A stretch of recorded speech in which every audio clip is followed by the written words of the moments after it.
Hello learners, कैसे हैं आप सब लोग। चलिए आपकी पीआईबी ज्ञान की क्लास शुरू करते हैं।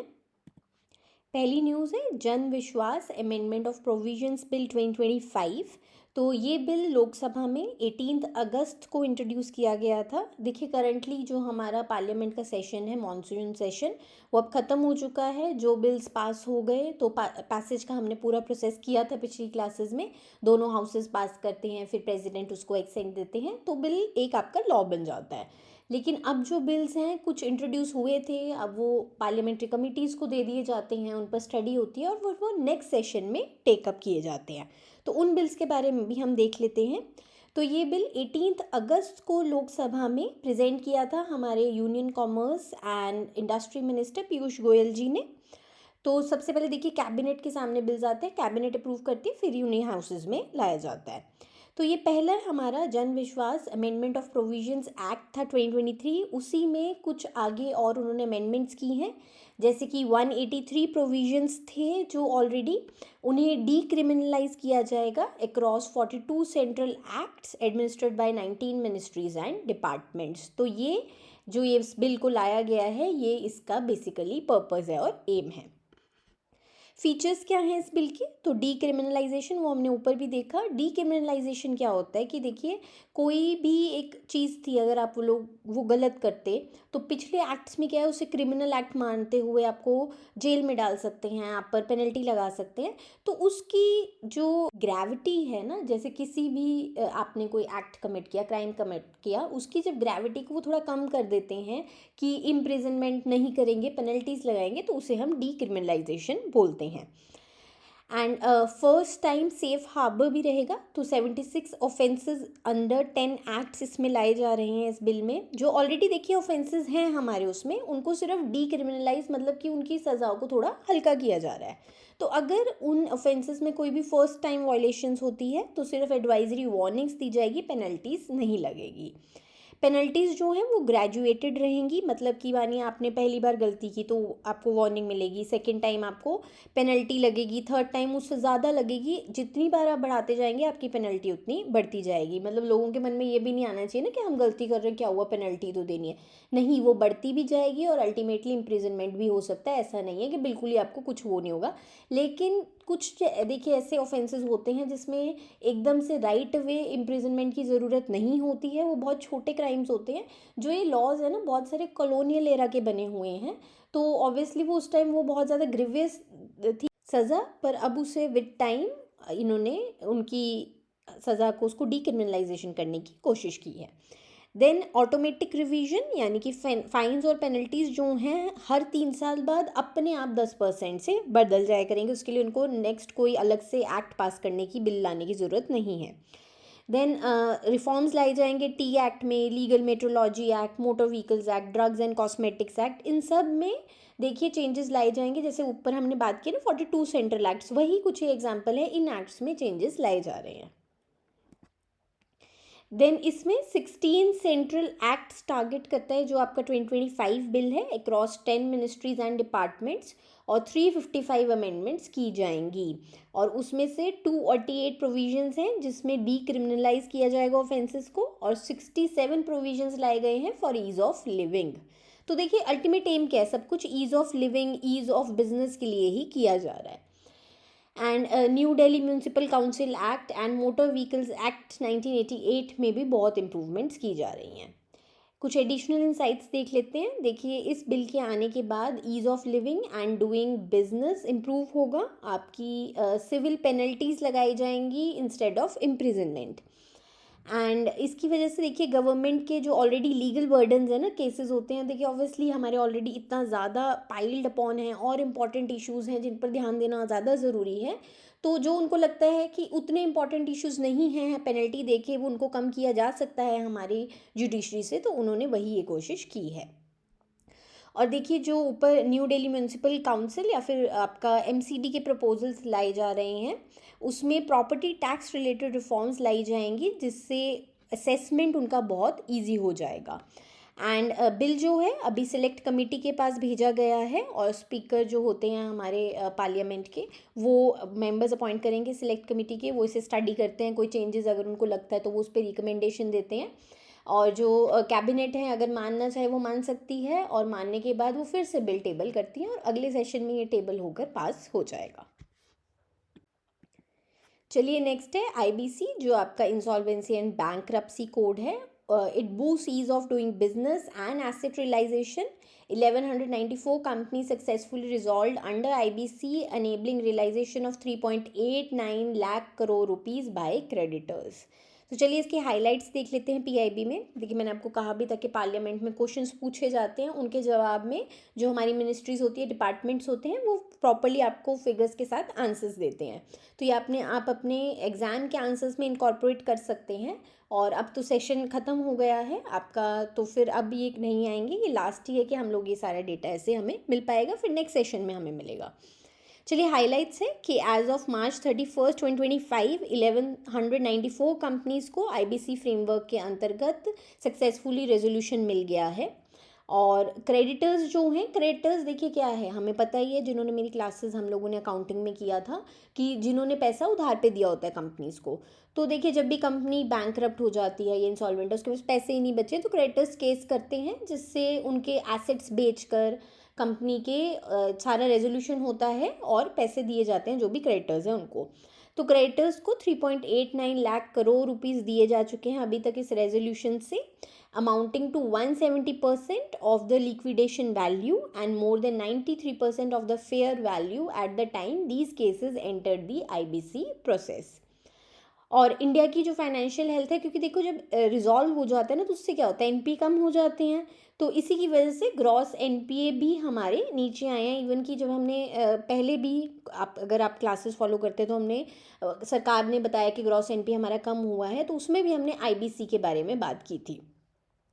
स्केड्यूल कमर्शियल बैंक्स ने 96,325 करोड़ रुपीस आईबीसी की प्रोसेस से उनको रिकवरी हुई है उनकी थ्रू वेरियस चैनल्स, और आईबीसी से अलोन उनको 46,340 करोड़ रुपीस मिले हैं। तो यानी कि आईबीसी देखिए बहुत मेजर पोर्शन है, अगर हम कहें कि एनपीएस कम करने में कौन सा फ्रेमवर्क है जो हेल्पफुल रहा है। इसके साथ साथ सरकार ने 6 लेजिस्लेटिव अमेंडमेंट्स भी अनैक्ट की हैं एंड ओवर 100 रेगुलेटरी चेंजेस भी किए हैं इन आईबीसी फ्रेमवर्क, जिससे देखिए उसकी एफिशिएंसी बढ़ाई जा सके। ये विद टाइम लाते रहते हैं। एंड आईबीसी जो है बेसिकली देखिए इसके लिए एक बोर्ड भी बनाया गया है, insolvency and bankruptcy board of India. इन्होंने वर्कशॉप्स, वेबिनार्स, कॉन्क्लेव्स लोगों को जिससे नॉलेज दी जा सके वो भी कंडक्ट किए हैं, जिससे लोगों को पता रहे कि प्रोसेस क्या होती है पूरी। चलिए अब हम आईबीसी के बारे में भी जान लेते हैं। तो आईबीसी आपका है इंसॉल्वेंसी एंड बैंक्रप्सी कोड। इसे भारत सरकार लेकर आई थी 2016 में, एंड ये पूरा फ्रेमवर्क है, लीगल फ्रेमवर्क है, ये एक्ट है। एंड इंसॉल्वेंसी और बैंक्रप्सी पहले हम समझ लेते हैं कि क्या है। हम ये वर्ड्स बार बार यूज़ कर रहे हैं, लेकिन दोनों के मतलब अलग अलग होते हैं। तो इंसॉल्वेंसी कोई भी देखिए पर्सन की, इंसान की भी हो सकती है, बिजनेस की भी हो सकती है। ज़रूरी नहीं है कि मैं बिजनेस या कंपनी की ही बात कर रही हूँ। कोई भी इंसान या बिजनेस जब वो अपने डेट्स को नहीं पे कर सकते हैं, जब वो ड्यू हो गए हैं, जैसे कि मेरी लोन की किश्त आ गई है और मैं उनको नहीं पे कर सकती हूँ, तो फिर मैं इंसॉल्वेंट हो जाती हूँ। और ये कब होगा कि मेरे पास कमाई का साधन ही नहीं है और मेरी लाइबिलिटीज़ जो हैं वो एसेट से बढ़ चुकी हैं, मेरे पास कमाई आ नहीं रही, मैं अपनी लाइबिलिटीज़ नहीं चुका सकती, तो मैं इंसॉल्वेंट या वो कंपनी इंसॉल्वेंट हो गई है। अब इंसॉल्वेंट होने के बाद जब आप लीगली वो प्रोसेस को शुरू कर देते हो, लीगल कोर्ट्स के पास चले जाते हो कि भाई मेरे पास तो, मैं तो इंसॉल्वेंट हूँ, मैं पैसे नहीं भर सकती, तो अब आगे की देख लो क्या प्रोसेस है, तब हम उसे बैंकरप्सी बोलते हैं।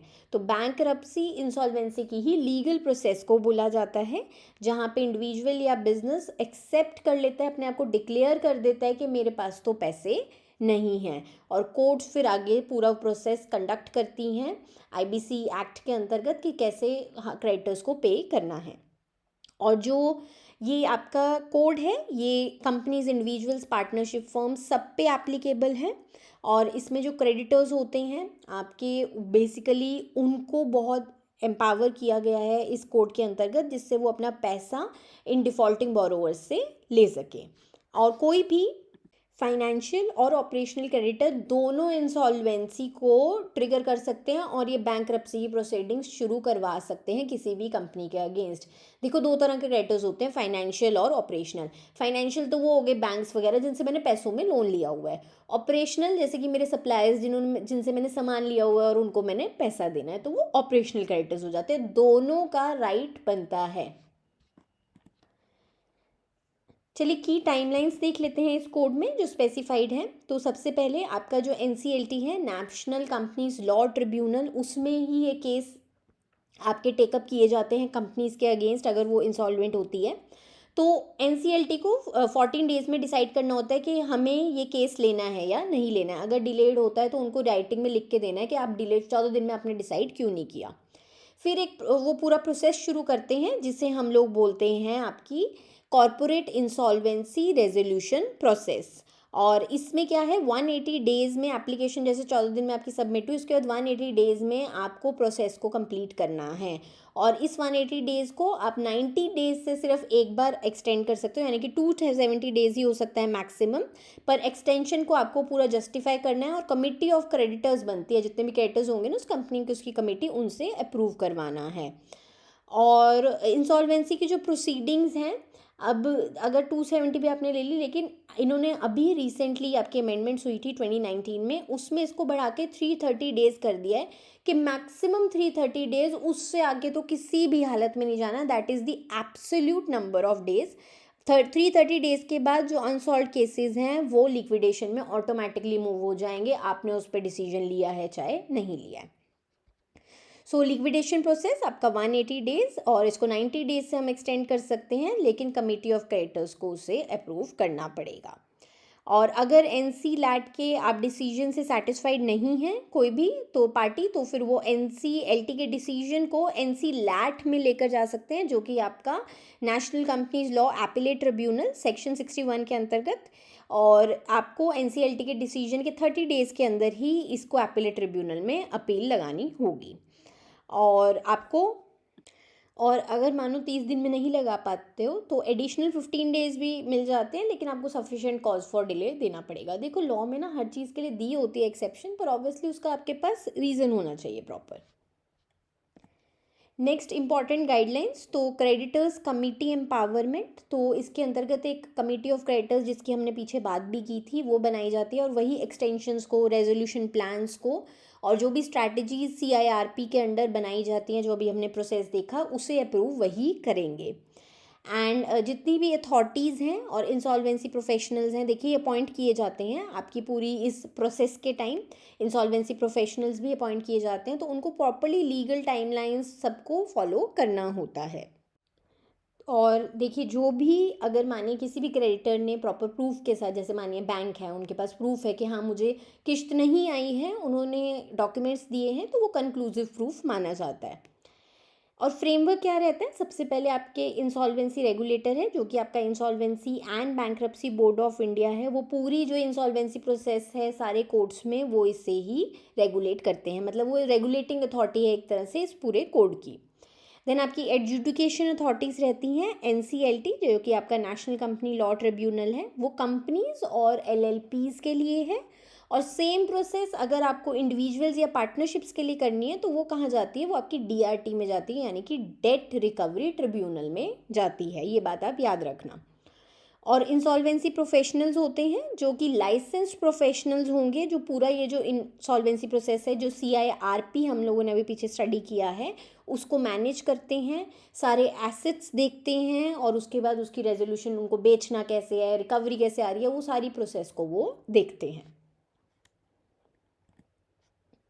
चलिए नेक्स्ट है, फाइनेंशियल इंक्लूजन इज गवर्नमेंट्स की priority. So flagship schemes provide affordable insurance and health protection for all including SC STs and OBCs। तो ये भी PIB में सरकार ने जवाब दिया है। तो हाईलाइट्स देख लेते हैं जो उन्होंने दिए हैं। First is universal coverage across social groups. तो जितनी भी फ्लैगशिप स्कीम्स हैं सरकार की, वो सारे इंडियन सिटीजन्स के लिए, एलिजिबल सिटीजन्स के लिए हैं, उन्होंने कहा है, जिसमें आपके जितने भी schedule caste, schedule tribes, OBC सब लोग आते हैं। और फ्लैगशिप कौन सी सोशल सिक्योरिटी स्कीम्स हैं जो गवर्नमेंट ने लॉन्च की है फॉर दिस पर्पस, तो सबसे पहले है प्रधानमंत्री जीवन ज्योति बीमा योजना। तो देखिए फाइनेंशियल इंक्लूजन आपके फाइनेंस एंड मैनेजमेंट का पार्ट है, बिल्कुल ये टॉपिक आपके जनरल टॉपिक्स के अंदर दिया हुआ है, तो ये पढ़ना ज़रूरी है, बहुत अच्छा आपके लिए आंसर फॉर्मेशन हो जाएगा। तो सबसे पहली स्कीम जो उन्होंने फाइनेंशियल इंक्लूजन के लिए बताई है वो है प्रधानमंत्री जीवन ज्योति बीमा योजना, जिसमें 2 लाख रुपए का लाइफ इंश्योरेंस कवरेज मिलता है नेचुरल और एक्सीडेंटल दोनों डेथ्स में इन एज ग्रुप ऑफ 18 to 50, और जिसका एनुअल प्रीमियम है 436 रुपीज़। देन प्रधानमंत्री सुरक्षा बीमा योजना, जिसमें भी आपको 2 लाख का कवरेज मिलता है फॉर एक्सीडेंटल डेथ और टोटल परमानेंट डिसेबिलिटी, और 1 लाख का फॉर पार्शियल परमानेंट डिसेबिलिटी। इसकी एज ग्रुप्स 18 to 70 है और इसका प्रीमियम सिर्फ 20 रुपये है पर एनम। देन प्रधानमंत्री जन आरोग्य योजना है, जिसमें 5 lakh rupees per family per year दिया जाता है for secondary and tertiary care hospitalisation. प्रधानमंत्री फसल बीमा योजना है, जो फार्मर्स को, इसके बारे में तो हमने पढ़ा भी था पिछली क्लास में, कि फार्मर्स को crop damage from natural hazard से अगर उनको हो जाता है, इवन कि पेस्ट से भी होता है, तो उसके लिए उनकी क्रॉप्स को सिक्योर किया जाता है, जिसका प्रीमियम है 2% for kharif, 1.5% for rabi crop and 5% for commercial and horticulture crops. उसके बाद कौन कौन से कैंपेन्स चलाए हैं, तो जुलाई 1, 2025 से एक फाइनेंशियल इंक्लूजन सैचुरेशन कैंपेन चलाया गया है, जिसे 2.70 लाख ग्राम panchayat and urban local bodies में सरकार द्वारा चलाया गया है, जिससे जितनी भी स्कीम्स हमने अभी पीछे पढ़ी हैं लोगों को उसके बारे में अवेयर किया जा सके। इसके साथ साथ एक जन सुरक्षा पोर्टल है, उसे भी बनाया गया है इस पोर्टल को, जो कि सारी इन्फॉर्मेशन इसमें आपके जो स्कीम्स हैं पीछे, जीवन ज्योति बीमा योजना या सुरक्षा बीमा योजना, इससे रिलेटेड सारी वहाँ इन्फॉर्मेशन लोगों को मिल जाती है। Then last mile banking infrastructure भी एस्टैब्लिश किया गया है। ये किस लिए है? सब कुछ फाइनेंशियल इंक्लूजन के लिए है, जिसके अंतर्गत बैंकिंग कॉरेस्पॉन्डेंट्स तकरीबन 16 लाख जो हैं अपॉइंट किए गए हैं। और बैंकिंग कॉरेस्पॉन्डेंट्स के बारे में भी हम लोगों ने डिटेल में पढ़ा था जब हम लोगों ने फाइनेंशियल इंक्लूजन टॉपिक किया था क्लासेस में। Then goal oriented tracking and oversight, तो जितने भी एलिजिबल बैंक्स हैं उनको स्पेसिफिक टारगेट्स दिए जाते हैं कि आपको फाइनेंशियल इंक्लूजन के लिए इतनी इतनी पॉलिसीज, इतना इतना आपको कवरेज करना है। देन इंश्योरेंस सेक्टर को भी स्ट्रेंथन किया गया है। यूनियन बजट 2025 आपने पढ़ा होगा और पढ़िए, क्योंकि देखिए यूनियन बजट और इकोनॉमिक सर्वे बहुत इंपॉर्टेंट वो होते हैं आपके एग्ज़ाम पॉइंट ऑफ व्यू से, बहुत इंपॉर्टेंट कॉन्सेप्ट्स हैं, बहुत इंपॉर्टेंट पेपर्स हैं, तो इनको ज़रूर पढ़ा कीजिए। तो यूनियन बजट 2025 में आपका जो फॉरेन डायरेक्ट इन्वेस्टमेंट हो सकता है इंश्योरेंस कंपनीज़ में इंडिया में, वो पहले 74% था, उसे बढ़ा के 100% किया जा चुका है। यानी कोई भी फॉरेन की कंपनी आके अपनी यहाँ पे कंपनी सेटल खोल सकती है, अपनी सब्सिडरी ओपन कर सकती है, उसमें कोई और उनको इंडियन पार्टनर या सरकार का अप्रूवल लेने की ज़रूरत नहीं है। नेक्स्ट है ministry of MSME takes various steps for promotion and development of MSME sector. तो ये भी आपकी मिनिस्ट्री ऑफ एमएसएमई से सवाल किया गया कि आपने क्या क्या किया एमएसएमई सेक्टर को बढ़ावा देने के लिए। तो उन्होंने भी मेजर्स और स्कीम्स बताए हैं। सबसे पहले है उन्होंने फॉर्मलाइजेशन होती है, देखिए अभी भी ना इंडिया में बहुत जनता है जो इनफॉर्मल सोर्सेज, जैसे कि आपके मनी लेंडर्स होते थे ना पुराने टाइम में, ठाकुर वगैरह, उनसे पैसे लेते थे। तो फॉर्मलाइजेशन होती है उन्हें फॉर्मल बैंकिंग, फॉर्मल आपके फाइनेंशियल स्ट्रक्चर में लेकर आना, जिसमें हम लोगों ने पूरा फाइनेंशियल स्ट्रक्चर, अगर आपको याद हो कि उसमें जो पॉइंटर्स थे, तो जब उसके थ्रू वो लोग पैसे लेते हैं तो उसे ही हम फॉर्मलाइजेशन कहते हैं। तो फॉर्मलाइजेशन के लिए सबसे पहले उद्यम रजिस्ट्रेशन एमएसएमईज के लिए लॉन्च किया गया था 1 जुलाई 2020 को, जिससे एमएसएमई की क्लासिफिकेशन सिंप्लीफाई किए जा सके। और देखिए इवन कि अगर आप एमएसएमई लोन्स लेने जाते हैं ना, तो ये मैंडेटरी भी है, क्योंकि एक तरह से रजिस्ट्रेशन नंबर है उनके पास। और उद्यम रजिस्ट्रेशन के साथ साथ उद्यम असिस्ट प्लेटफॉर्म भी इंट्रोड्यूस किया है मिनिस्ट्री ऑफ एमएसएमई ने, जिसमें जितने भी प्रायोरिटी सेक्टर लेंडिंग के अंडर बेनिफिट्स अवेलेबल हैं, देखिए एमएसएमईज के लिए अलग से पूरा टारगेट दिया हुआ है प्रायोरिटी सेक्टर लेंडिंग के अंतर्गत, ये भी हमने क्लासेस में सब डिस्कस किया था। तो वो उनको हेल्प करता है, जो उद्यम असिस्ट प्लेटफॉर्म है उसको उसके बारे में बेनिफिट्स बताता है, उसकी इन्फॉर्मेशन देता है। एंड 2 जुलाई 2021 से रिटेल और होलसेल ट्रेडर्स भी जो हैं ना, जो अपने देखिए इंडिविजुअल्स हैं उनके नाम पे बिजनेस है, उससे भी एमएसएमई अम्ब्रेला के अंदर लाया गया है। और 6.63 करोड़ एमएसएमईज अभी तक रजिस्टर हो चुकी हैं आपकी उद्यम रजिस्ट्रेशन पे। एंड आपके उद्यम रेसिस्ट प्लेटफॉर्म पे बिटवीन योर 1 जुलाई 2020 एंड 31 जुलाई 2025। तो इसका मतलब फॉर्मलाइजेशन इन जो आपके MSME सेक्टर की है, इन ऑर्गेनाइजेशंस की है, वो बढ़ रही है। देन फाइनेंशियल इंक्लूजन के लिए उन्होंने क्या क्या किया है, क्रेडिट गारंटी स्कीम है जिसमें 9,000 करोड़ रुपीस का इन्फ्यूजन किया गया है। CGTMSE इसके बारे में हमने पिछली क्लास में डिस्कस भी किया था। और additional ₹2 lakh crore rupees loans के रूप में दिए गए हैं MSMEs को। एंड 1 अप्रैल 2025 से MSMEs कोलेटरल फ्री लोन्स ले सकते हैं अप टू 10 करोड़ रुपीस। ये हमने देखा था कि आपके CGTMSE को 5 करोड़ से कवरेज को बढ़ा के 10 करोड़ रुपीस कर दिया गया है। और जो कवरेज है, गारंटी कवरेज, वो पहले 75 to 80 के बीच में थी, उससे भी 90% कर दिया गया है। सेल्फ रिलायंट इंडिया फंड भी है जिसके अंतर्गत मिनिस्ट्री ने 50,000 करोड़ रुपीस भी एलोकेट किए हैं in equity investments to nurture high potential MSMEs into large scale units. Next, artisans के लिए और एम्प्लॉयमेंट जनरेशन के लिए भी इस मिनिस्ट्री ने काफ़ी स्कीम्स लॉन्च की, जैसे कि आपकी PM विश्वकर्मा स्कीम है जिसे 17 सितंबर 2023 में लॉन्च किया गया था, जो कि आपके आर्टिसंस जो होते हैं उनको सपोर्ट देने के लिए लाई गई थी, उनको ट्रेनिंग एंड डेवलपमेंट देने के लिए। Then prime minister employment generation programme है, इसकी भी जो कॉस्ट सीलिंग्स है उसे बढ़ा दिया गया है। मैन्युफैक्चरिंग में पहले 25 लाख रुपीज़ का प्रोजेक्ट कॉस्ट सीलिंग था, अब उसे 50 लाख रुपीज़ कर दिया गया है। और सर्विसेज में भी 10 लाख से 20 लाख रुपीज़ कर दिया गया है। और देखिए, जो एम्प्लॉयमेंट जनरेशन प्रोग्राम है इसके बारे में भी हम लोगों ने डिटेल में फाइनेंशियल इंक्लूजन में डिस्कस किया था। आप ये जो सीलिंग्स हैं उसको अपडेट कर लीजिएगा। उसके बाद देखिए, टेक्नोलॉजी इनोवेशन मार्केट एक्सेस के लिए भी MSME चैम्पियन स्कीम वो लेकर आए। लीन कंपोनेंट, जिसमें उन्होंने 24,000 MSMEs, ये MSME चैम्पियन स्कीम के अंडरगत ही कंपोनेंट है एक ये। And then procurement and marketing support scheme वो लेकर आए, इंटरनेशनल कॉपरेशन स्कीम वो लेकर आए। देन क्लस्टर डेवलपमेंट में भी उन्होंने मदद की है मिनिस्ट्री ऑफ MSME ने, जैसे कि MSE क्लस्टर डेवलपमेंट प्रोग्राम, जिसमें कॉमन फैसिलिटी सेंटर्स बनाए गए हैं और इंडस्ट्रियल एस्टेट्स बनाए गए हैं। और उसमें बहुत सारे देखिए प्रोजेक्ट्स, क्या होता है जो कॉमन फैसिलिटी सेंटर्स होते हैं उसमें MSMEs को एक ही जगह पे कोई भी फैसिलिटीज़ उनको चाहिए तो उनको अलग अलग जगह ना जाना नहीं पड़ता, अलग अलग फैसिलिटी प्रोवाइडर नहीं ढूंढना पड़ता, एक ही जगह पे उनको सारी सर्विसेज मिल जाती हैं। इसके साथ साथ पब्लिक प्रोक्योरमेंट पॉलिसी के अंतर्गत 25% प्रोक्योरमेंट मैंडेटरी है कि MSC से ही की जाएगी, यानी आपकी माइक्रो एंड स्मॉल एंटरप्राइजेज से। इसमें भी कोटाज हैं कि SC/STs रन जो हैं आपकी MSCs उनसे 4% करना है, एंड वुमेन एंटरप्रेन्योर्स की उनसे 3% करना ही करना है। देन सेक्टर स्पेसिफिक सपोर्ट भी दिया जा रहा है, जैसे कि 60 एक्सपोर्ट फैसिलिटेशन सेंटर्स भी बनाए गए हैं जिससे MSCs एक्सपोर्ट में भी ग्लोबल लेवल पे ग्लोबल वैल्यू चेन्स का पार्ट बन सके। इसके साथ साथ आपकी RAMP, CLCS-TUS technology centre system programme, national SC/ST hubs, ये सब भी बनाए गए हैं। एंड अभी देखिए, इनोवेशन में क्रिएट सेंटर लॉन्च किया है लेह में सरकार ने, जिससे वहाँ के रूरल आर्टिसंस को जो पश्मीना वूल प्रोसेसिंग करते हैं उनको भी वो लोग ट्रेनिंग दे सके, डेवलपमेंट कर सके उनकी, जिससे क्या होगा कि देखिए उनका जो इतनी अच्छी उनके पास कलाकारी है उसको हम लोग पूरी दुनिया तक ले जा सकें। So next is periodic labour force survey. इसका क्वार्टरली बुलेटिन आया है for April to June 2025 and also July 2025 का मंथली बुलेटिन भी आया है, और इससे ministry of statistics and programme implementation publish करती है।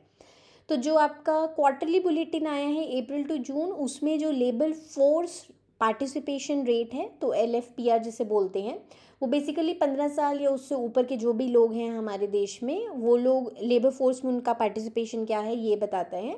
और अप्रैल टू जून क्वार्टर के लिए ये 55% आया है। और जो मंथली बुलेटिन है आपका जुलाई 2025 का, उसके अकॉर्डिंग आपका labour force participation rate 15 years and above का है 54.2% जुलाई 2025 के लिए। रूरल एरियाज़ में ये हायर है 56.1 और अर्बन में ये 50.4 है।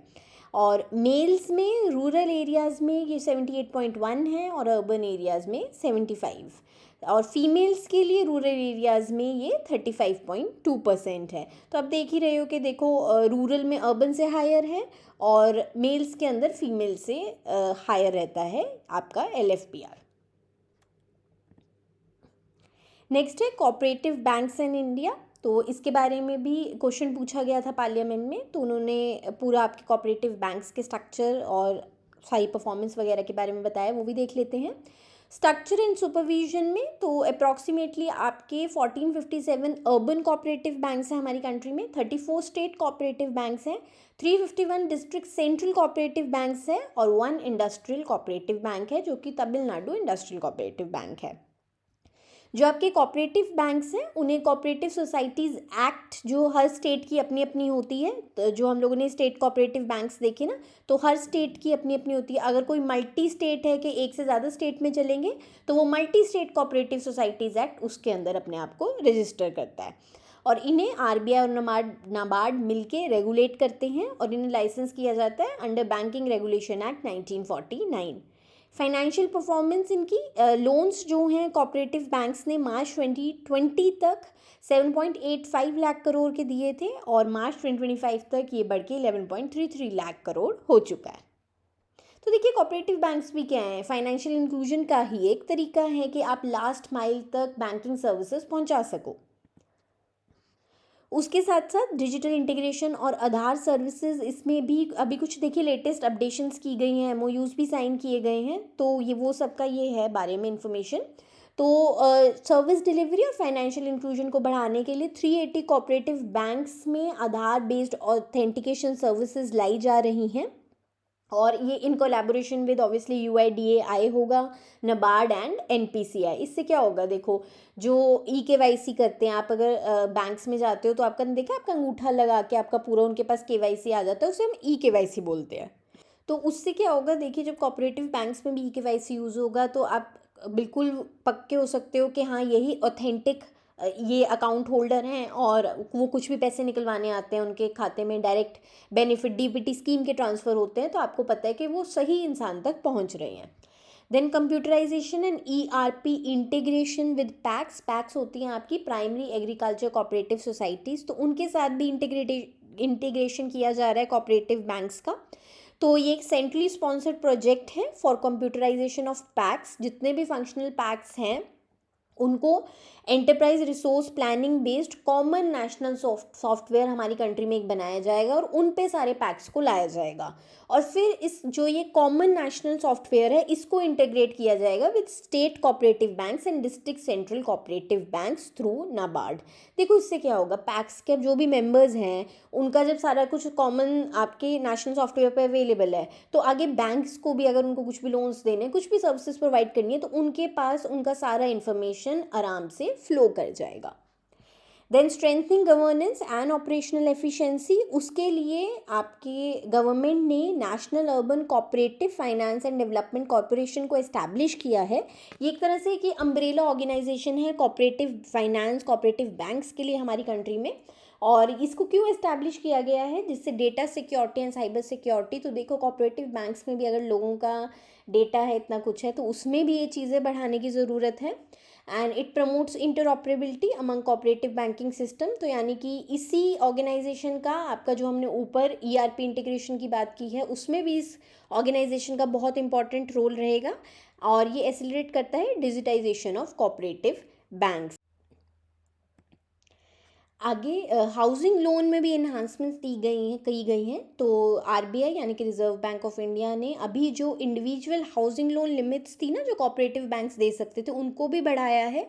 तो अर्बन कोऑपरेटिव बैंक्स पहले सिर्फ 30 लाख तक के दे सकते थे, उसे 60 लाख कर दिया गया है और रूरल कोऑपरेटिव बैंक्स की लिमिट को 75 लाख कर दिया गया है।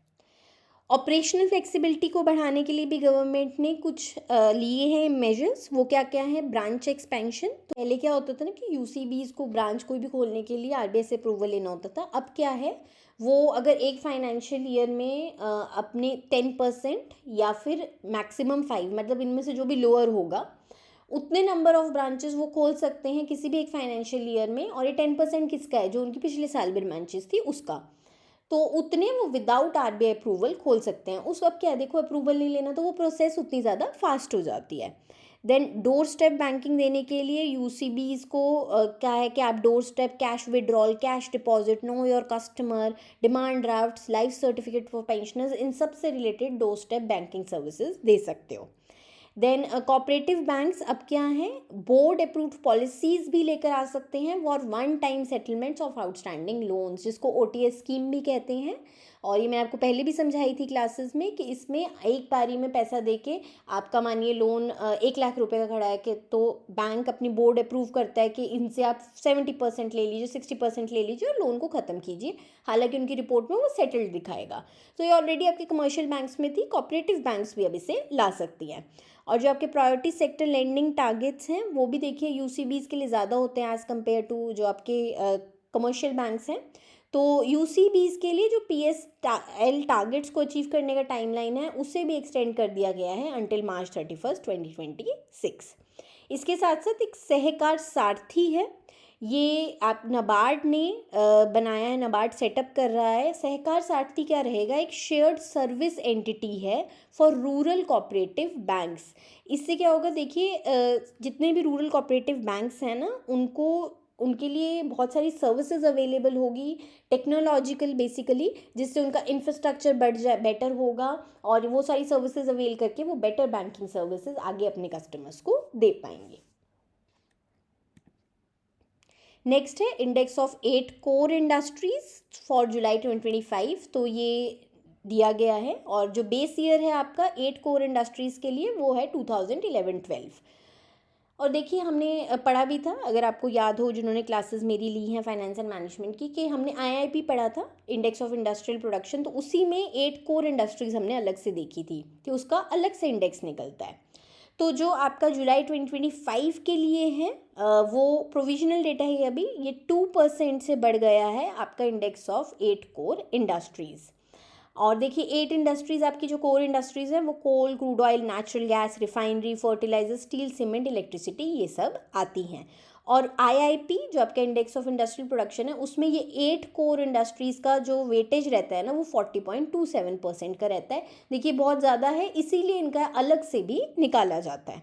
तो आप देख लीजिएगा, हर का भी दिया हुआ है, इसमें से आपके जो 4 हैं कोल, क्रूड ऑयल, नेचुरल गैस और रिफाइनरी प्रोडक्ट्स, इन सब में प्रोडक्शन डिक्लाइन हुई है। और जो फर्टिलाइजर, स्टील, सीमेंट, इलेक्ट्रिसिटी है, इन सब में जो प्रोडक्शन है वो इंक्रीज़ हुई है।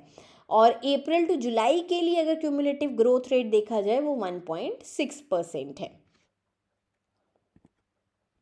नेक्स्ट है सक्षम 3000। तो सक्षम 3000 एक हाई परफॉर्मेंस स्विच कम राउटर है, ये इंडिजिनियसली प्रोड्यूस है, यानी कि हमारी कंट्री में ही बनाया है, ये हमारा आत्मनिर्भर भारत के अंतर्गत बनाया गया है।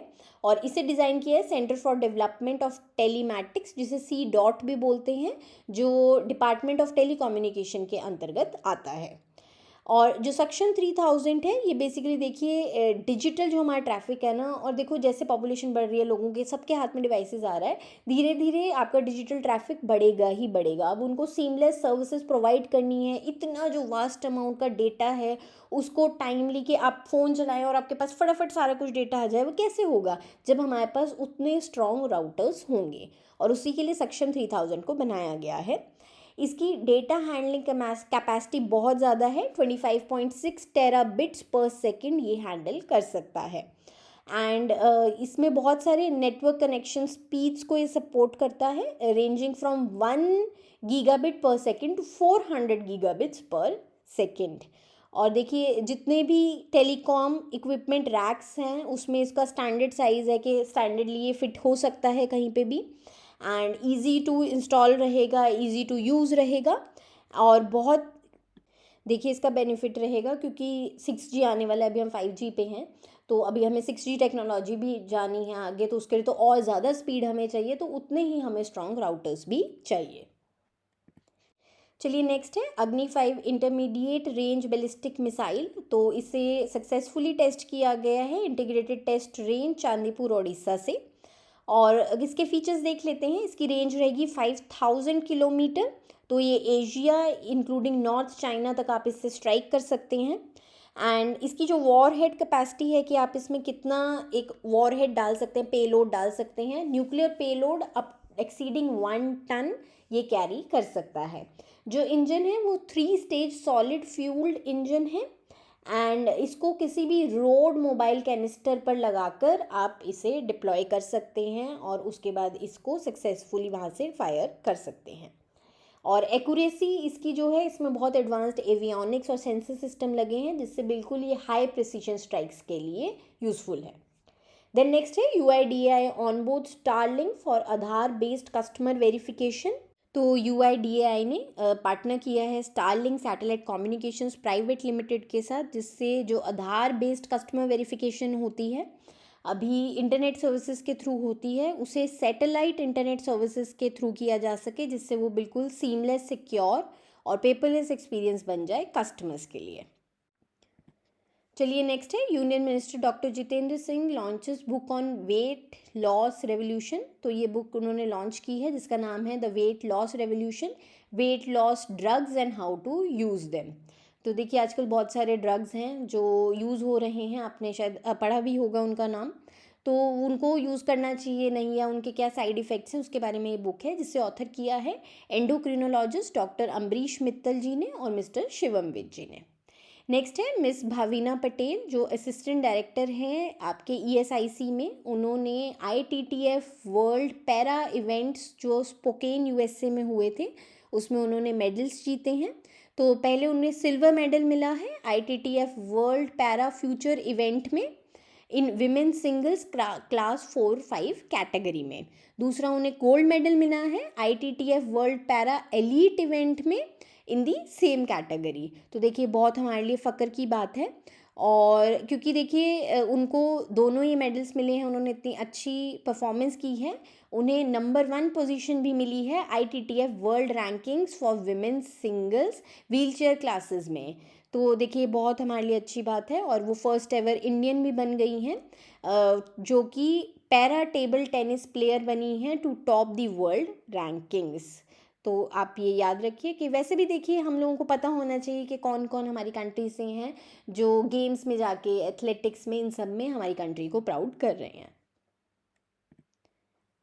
नेक्स्ट है, union home and corporation minister Shri Amit Shah ji introduces constitution the constitution 130th amendment bill 2025, the union territories amendment bill 2025 and Jammu and Kashmir reorganisation amendment bill 2025।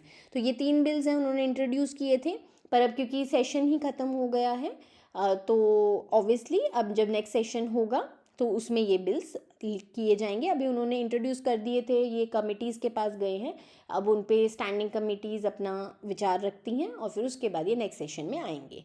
लेकिन हम देख लेते हैं कि ये बिल्स क्या हैं। सबसे पहला है कॉन्स्टिट्यूशन 130th अमेंडमेंट बिल 2025। तो इस बिल के थ्रू क्या है, जो की कॉन्स्टिट्यूशनल ऑफिस बियरर्स हैं ना, जैसे कि प्रधानमंत्री होते हैं, चीफ मिनिस्टर्स होते हैं, या मिनिस्टर्स हैं सेंट्रल और स्टेट गवर्नमेंट्स के, जिनके पास कोई भी डिपार्टमेंट या मिनिस्ट्री होती है, वो लोग अगर जेल में हैं तो वो वहाँ से सरकार नहीं चला सकते। ये आपने सुना भी होगा, ये न्यूज़ में काफ़ी रहा भी है ये बिल। उनके ग्राउंड्स क्या रहेंगे कि उन्हें रिमूव कर दिया जाएगा, वो वहाँ से नहीं चला सकते, उन्हें मिनिस्टर की पोस्ट से हटा दिया जाएगा अगर उन्हें एक्यूज़ किया जाता है of an offence punishable by imprisonment of 5 years और more and has been in custody for 30 consecutive days. तो यानी कि 30 डेज से वो कस्टडी में हैं, तो 31st डे उनसे मिनिस्ट्री ले ली जाएगी, उन्हें उनके पद से हटा दिया जाएगा। तो इसमें क्या होगा, जो प्रधानमंत्री हैं वो हमारे राष्ट्रपति होंगे, जो उन्हें एडवाइस करेंगे कि इस मिनिस्टर को आप रिमूव कर दीजिए bye 31st day of custody. और अगर नहीं एडवाइस देते हैं प्रधानमंत्री, तो जो मिनिस्टर है वो ऑटोमेटिकली मान लिया जाएगा कि जो उन्होंने ऑफिस है वो छोड़ दिया है नेक्स्ट डे से ही। तो ये बिल इसी के लिए लाया जा रहा है। तो ये बिल सारे सेंट्रल और स्टेट गवर्नमेंट्स पर अप्लाई करता है, including union territory of Delhi. And जो बिल है, it is meant to address declining morality in public life and bring integrity to politics. Then next bill जो वो लाई हैं वो है यूनियन टेरिटरीज अमेंडमेंट बिल 2025। ये government of union territories act 1963 को amend करने के लिए बनाया गया है, स्पेसिफिकली पुडुचेरी के लिए लाया गया है। तो जो हमने अभी ऊपर बात की ना, वो सारे सेंट्रल और स्टेट्स और यूटी ऑफ दिल्ली के लिए है। तो अब यूटी ऑफ पुडुचेरी में भी वो सारे जो ऊपर हमने किए हैं वो सब अप्लाई करने के लिए ये वाला बिल लाया गया है। तो इसमें जो चीफ मिनिस्टर हैं पुडुचेरी के, और कोई भी अगर और कोई मिनिस्टर हैं, अगर उनको सेम जो ऐसे कोई इम्प्रिजनमेंट होती है 30 दिन के लिए, वो रहते हैं कस्टडी में, तो 31st डे वो हटा दिए जाएंगे। सेम वही बात है। नेक्स्ट और लास्ट है Jammu and Kashmir reorganisation amendment bill 2025। तो ये जो आपका Jammu and Kashmir reorganisation act 2019 में पास हुआ था, जिसके अंतर्गत जो स्टेट है उसको 2 यूटीज़ बनाया गया था। एक था UT of Jammu and Kashmir and Ladakh, इससे अमेंड करने के लिए लाया गया है। तो इसमें क्या है, इसमें आपका चीफ मिनिस्टर या किसी भी minister of Jammu and Kashmir, अगर उन्हें अरेस्ट किया जाता है, डिटेन किया जाता है ऑन सीरियल क्रिमिनल चार्जेस, तो उन्हें भी हटाया जाएगा। तो बस देखिए, क्योंकि जो 130th हम लोगों ने पीछे किया है ना, उसके प्रोविजंस को, क्योंकि हम सेंटर और स्टेट्स को तो कर सकते हैं, लेकिन हमें बाकी यूटीज़ के लिए स्पेसिफिकली उन्हीं यूटीज़ के एक्ट को अमेंड करना पड़ता है, इसीलिए ये अलग अलग से लाए जाते हैं, लेकिन बात सब में घूम फिर के एक ही हो रही है। नेक्स्ट है all India consumer price index numbers for agriculture and rural labourers, जुलाई 2025 के लिए लॉन्च किए गए हैं।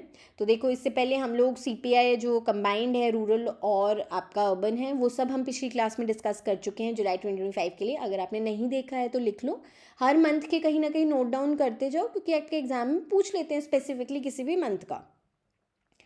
तो एग्रीकल्चर और रूरल लेबरर्स के लिए हम देख लेते हैं, इसे पब्लिश करते हैं labour bureau, ministry of labour and employment. Base year है इसका 2019।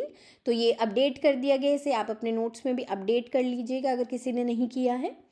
एंड जो ये इंडेक्स है, ये डेटा कलेक्ट करता है from 787 villages across 34 states and UTs. तो जुलाई 2025 के लिए जो आपका CPI फॉर एग्रीकल्चरल लेबरर्स आया है, वो इंक्रीज़ हुआ है बाय 1.23 पॉइंट्स टू 135.31, और रूरल लेबरर्स के लिए ये बढ़ के हो गया है 135.66। फूड इंडेक्स जो है वो एग्रीकल्चर लेबरर्स के लिए 1.94 पॉइंट्स बढ़ा है, और रूरल लेबरर्स के लिए 2.16 पॉइंट्स बढ़ा है। Year on year inflation rates जो हैं, तो देखिए, अगर आप इतने नंबर्स नहीं याद रख सकते हैं, बेसिकली परसेंटेजेस जरूर याद कर लीजिए कि मंथ ऑन मंथ या ईयर ऑन ईयर कितना इंक्रीज हुआ है। तो year on year inflation agriculture labourers के लिए 0.77% हुई है for this month, and rural labourers के लिए वो 1.01% हुई है। और यहीं अगर मैं फूड इन्फ्लेशन की बात करूं फॉर जुलाई 2025, वो नेगेटिव है for agriculture labourers -1.56% and rural labourers के लिए -1.13%। तो जब हमने कंबाइंड की भी बात की थी, तो उसमें भी आपका फूड इन्फ्लेशन नेगेटिव ही था। तो देखिए, ऑब्वियसली वो आगे एग्रीकल्चर लेबरर्स, रूरल लेबरर्स के लिए भी नेगेटिव ही जाएगा। नेक्स्ट है department of post has entered into a significant MOU with association of mutual funds in India. तो MOUs भी आप देख लिया करिए, क्योंकि बेसिकली अपने फाइनेंस या इकोनॉमिक्स से रिलेटेड, क्योंकि आपके एग्जाम में आपके सिलेबस में MOU स्पेसिफिकली मेंशन हैं। तो म्यूचुअल फंड डिस्ट्रीब्यूशन होगा इस MOU के अंतर्गत वाया पोस्ट ऑफिसेस। तो जो association of mutual funds in India है, वो आपके जितने भी पोस्टल डिपार्टमेंट्स के कर्मचारी हैं उनको ट्रेनिंग एंड डेवलपमेंट ट्रेनिंग करेगी उनकी, और ऑब्वियसली देखिए, इससे उनकी कैपेसिटी बिल्डिंग होगी। और म्यूचुअल फंड्स को इतने सारे पोस्ट ऑफिसेज हैं हमारी कंट्री में, सबसे बड़ा शायद उन्हीं का एक चैनल है या नंबर है, तो उसके थ्रू अब लोगों को म्यूचुअल फंड्स दिए जाएंगे, उनको उसकी बेनिफिट समझाए जाएंगे और लोगों को उसमें इन्वेस्ट करने के लिए अवेयर किया जाएगा। नेक्स्ट है, India has been elected as the chairman of the executive board of Asia Pacific institute for broadcasting development during its 23rd general conference held in Phuket, Thailand. और जो इस साल के कॉन्फ्रेंस का थीम था वो था media for people, peace and prosperity. और जो आपका AIBD है, जो Asia Pacific institute for broadcasting development है, ये एक रीजनल इंटर गवर्नमेंटल ऑर्गेनाइजेशन है, और इसमें जितने भी पब्लिक ब्रॉडकास्टर्स हैं ना पूरे एशिया पैसिफिक रीजन के, वो आते हैं, वो आपस में एक दूसरे की बातचीत करते हैं, एक दूसरे समझते हैं कि क्या हमें चीज़ें मीडिया को बेटर करने के लिए हैं। एंड इसे 1977 में इस्टेब्लिश किया गया था to promote and strengthen broadcasting development through training, research and collaboration among its member countries. और अब देखिए, इसकी जो चेयर है वो हमारे पास आ गई है। RBI ग्रेड B के स्टूडेंट्स के लिए बैंकर्स यूनिवर्सिटी एक कंप्लीट गाइड लेकर आया है, और ये बिल्कुल फ्री PDF फॉर्म में आपके लिए अवेलेबल है। इस पीडीएफ में आपको syllabus, time table, sources, tips सब मिल जाएगा। अगर आप तैयारी शुरू कर रहे हैं या फिर आप बिल्कुल कंफ्यूज हैं कि हम कहाँ से तैयारी करें, कैसे शुरू करें, तो सबसे पहले देखिए, किसी भी चीज़ के लिए मैं जैसे आपको क्लासेस में भी कहती हूँ, आपके सिलेबस में ये चीज़ मेंशन्ड है, सिलेबस पता होना बहुत ज़रूरी है। सिलेबस से बिल्कुल मत डगमगाना। कोई भी जब गवर्नमेंट जॉब की तैयारी करते हो ना, बिल्कुल सिलेबस पे स्टिक होकर करना होगा। ये इवन कि आपको टॉपर्स भी बोलते हैं। तो सबसे पहले उसके लिए सिलेबस पता होना ज़रूरी है। आपको टाइम टेबल क्या रखना चाहिए, सोर्सेज, टिप्स, वो सब आपको इस पीडीएफ में मिल जाएगा। इस पीडीएफ को लेने का लिंक आपको डिस्क्रिप्शन बॉक्स में अवेलेबल है, वहाँ पर जाइए, उसे क्लिक कीजिए, ईमेल आईडी डालिए और ये आपको बिल्कुल free of cost PDF available हो जाएगी। एंड नेक्स्ट LIC AAO के लिए जो भी बच्चे प्रिपेयर कर रहे हैं, देखिए नोटिफिकेशन आ चुका है। आपके लिए बैंकर्स यूनिवर्सिटी बिल्कुल फ्री मॉक्स लेकर आया है। ये आपको मॉक्स बिल्कुल फ्री मिलेंगे बैंकर्स यूनिवर्सिटी की वेबसाइट पे। आपको कोई पेमेंट नहीं करनी है और ऐसा नहीं है कि एक ही मॉक है। आपके इसमें मॉक टेस्ट अवेलेबल हैं, आपके बिल्कुल एग्ज़ाम पैटर्न पर बेस्ड है और आप उनको यूज़ कर सकते हैं। आपको पूरी उनके बारे में एक्सप्लेनेशन भी दी जाएगी, इससे आपके स्कोर्स बेटर होंगे। तो ये फ्री मॉक्स भी हम नीचे डिस्क्रिप्शन बॉक्स में लिंक अवेलेबल है, वहाँ जाकर ले सकते हैं, या बैंकर्स यूनिवर्सिटी की वेबसाइट पे भी जाके आप इन्हें दे सकते हैं। चलिए, मैं आपसे अगली क्लास में मिलूँगी।